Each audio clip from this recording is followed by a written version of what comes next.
Halo teman-teman, perkenalkan nama saya Martinus Kale. Saya mahasiswa semester 3 program studi bimbingan dan konseling di Universitas Nusa Cendana Kupang. Jadi dalam video ini saya akan membahas tentang teknik-teknik dasar komunikasi dalam konseling. Baik, jadi di sini kita akan membahas dulu tentang pengertian dari konseling. Jadi konseling itu sendiri merupakan suatu proses komunikasi antara konselor dan klien.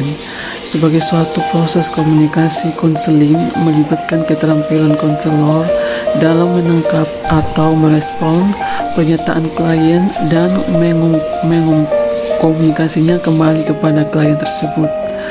Dalam berkomunikasi dengan klien, konselor seharusnya menggunakan respon-respon yang fasilitatif bagi pencapaian tujuan konseling.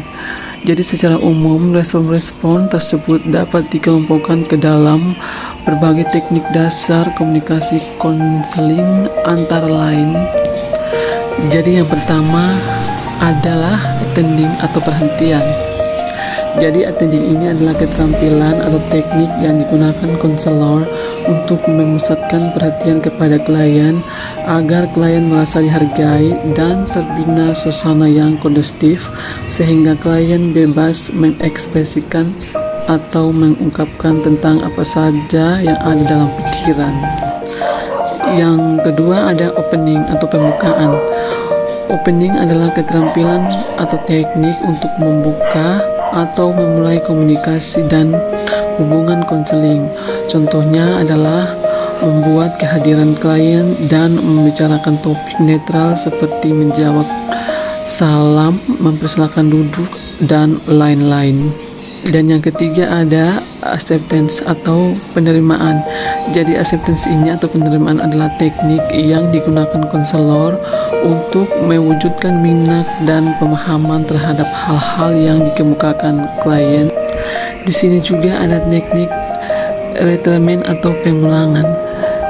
Restatement adalah teknik yang digunakan konselor untuk mengulang atau menyatakan kembali pernyataan klien sebagai atau seluruhnya yang dianggap penting. Dan yang berikut juga ada reflection of feeling atau pemantulan perasaan. Jadi reflection atau feeling ini pemantulan perasaan adalah teknik yang digunakan konselor untuk memantulkan perasaan sikap yang terkandung di balik pernyataan klien. Yang berikut ada clarification atau klarifikasi. Jadi clarification ini adalah teknik yang digunakan untuk mengungkapkan kembali isi pernyataan klien dengan menggunakan kata-kata baru dan segar. Contohnya pada intinya atau pada dasarnya dan lain-lain. Yang berikut ada preparing. Preparing adalah kata-kata konselor untuk menyatakan kembali esensi dari ucapan-ucapan klien. Contohnya ya benar betul acara spontan dan klien. Yang berikut structuring atau pembatasan. Jadi structuring atau pembatasan adalah teknik yang digunakan konselor untuk memberikan batas-batas atau pembatasan agar proses konseling berjalan sesuai dengan apa yang menjadi tujuan dalam konseling. Yang berikut ada lead atau pengarahan. Lead atau pengarahan adalah teknik keterampilan yang digunakan konselor untuk mengarahkan pembicaraan klien dari satu hal ke hal yang lain secara langsung. Keterampilan ini sering pula disebut keterampilan bertanya. Yang berikut ada silence atau diam.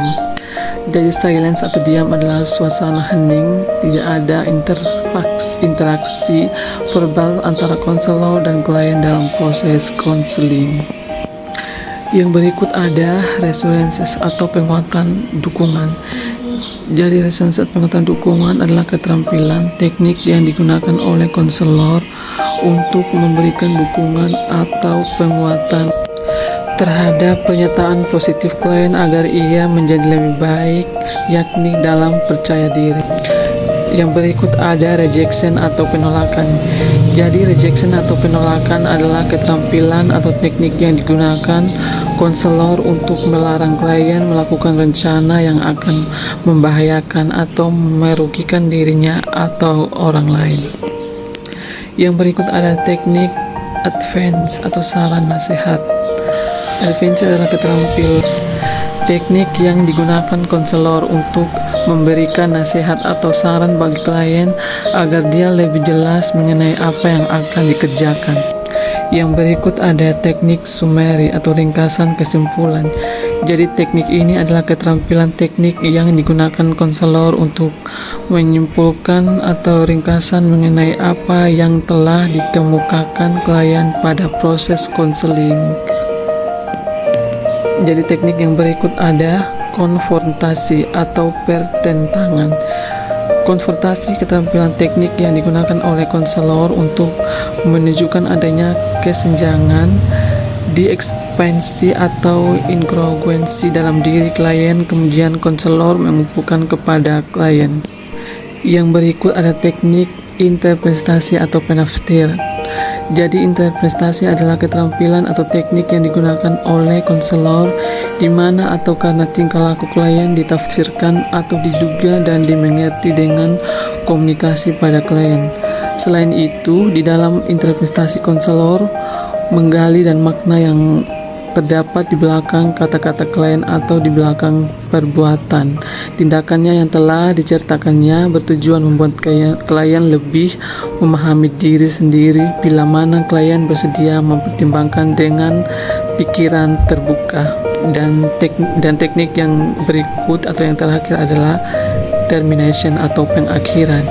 Jadi termination atau pengakhiran adalah keterampilan atau teknik yang digunakan konselor untuk mengakhiri komunikasi berikutnya maupun mengakhiri karena komunikasi konseling betul-betul telah berakhir. Jadi inilah teknik-teknik dasar komunikasi dalam konseling. Sekian dan